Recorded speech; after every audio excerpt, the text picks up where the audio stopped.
सोलापुर मध्य विधानसभा को लेकर 11 इच्छुक उम्मीदवारों ने कांग्रेस पार्टी से टिकट मांगा था, लेकिन हाल ही में टिकट कांग्रेस पार्टी की ओर से बाबा मिस्त्री को दिया जा रहा है, जिसको लेकर ये बताया जा रहा है शहर भर में कि इच्छुक उम्मीदवारों में नाराजगी है।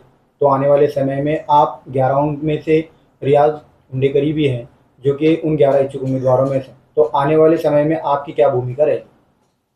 सबसे पहले बात तो मैं ये बताना चाहता हूँ कि वही बाबा मिस्त्री का विरोध किया जा रहा है हमारे तरफ से, यानी पर्सनली खास करके मेरे तरफ से तो ऐसा कोई विरोध नहीं है, और हमारे जितने भी लोग हैं उनकी तरफ से भी ऐसा कोई विरोध नहीं दिखा है मेरे सामने। तो हाँ, इतना कहा गया था कि भाई देखिए, जब अगर टिकट मांगना है तो शहर मध्य में जो मांगे हुए हैं उनको दे देना, ये उनका उनका अपना पर्सनली मामला है। और जहाँ तक मैं आपको बताऊं कि ये इलेक्शन के फील्ड से तकरीबन 2 महीने पहले मैं शिंदे साहब को बता दिया था कि भाई टिकट तो मैं मांगने के लिए एप्लीकेशन किया हूँ, लेकिन ये फील्ड में अब मैं नहीं हूँ, मेरे को टिकट नहीं चाहिए और मैं विधानसभा का इलेक्शन नहीं लड़ना चाहता। लेकिन उस वक्त मैंने साहब को बताया था कि भाई हमारे शहर मध्य में जो भी लोग मांगे हुए हैं साहब, उसके तरफ अपना गौर और फिक्र करके उसमें से किसी एक को टिकट दे देना। यानी कि आने वाले समय में अगर कांग्रेस पार्टी किसी भी एक कार्यकर्ता को भी अगर टिकट देगी तो रियाज हुंडेकरी उसका काम करेंगे या नहीं? बिल्कुल करेंगे। यह हमारे पक्ष का आदेश है कि हमारी पार्टी जो है कांग्रेस पार्टी, और हमारे शिंदे साहब और हमारे खासदार परिणीता शिंदे जी, किसी को भी टिकट देने दो, इंशाल्लाह हम सब मिलके जो है ना वो कैंडिडेट का हम काम करेंगे, ऐसा हम बोल देते हैं सर। जो आपकी मांग थी कि उन्हीं 11 उम्मीदवारों में से दो, अगर उन 11 उम्मीदवारों में छोड़कर किसी और उम्मीदवार को यहाँ पर उतारा जाता है तो भी रियाज हुंडेकरी की क्या भूमिका रहे? पहले हमारी तो यह है कि भाई वो 11 में से किसी को दिया तो बहुत ही अच्छा है, अगर समझो नहीं भी देते हैं किसी और के भी समाज को देते, या कोई और कैंडिडेट को भी देते, या किसी और को भी देते, किसी को भी देने दो, रियाज हुंडेकरी जो है ना उनका टोटली काम करेंगे।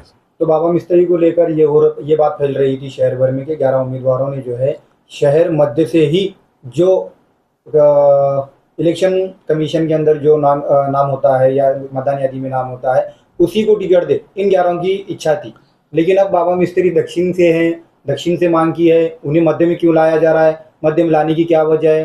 11 लोगों को नीचा दिखाने के लिए मध्य में लाया जा रहा है? ये सारे सवाल आपके सामने आ रहे हैं। इसको लेकर कहीं ना कहीं रियाज हुंडेकरी की क्या भूमिका शहरवासियों के सामने रहेगी और कांग्रेस पार्टी से वो क्या उम्मीद रखते हैं? देखिए, बाबा मिस्त्री भी हमारे भाई है, वो दक्षिण में है तो क्या हो गया, लेकिन बाबा मिस्त्री का ही कहना ऐसा है कि मैं जो मांग रहा हूँ वो दक्षिण में मांग रहा हूँ, लेकिन मेरे को जो है ना मध्य में दिया जा रहा है, जो कि मैं मध्य में नहीं लड़ना चाहता।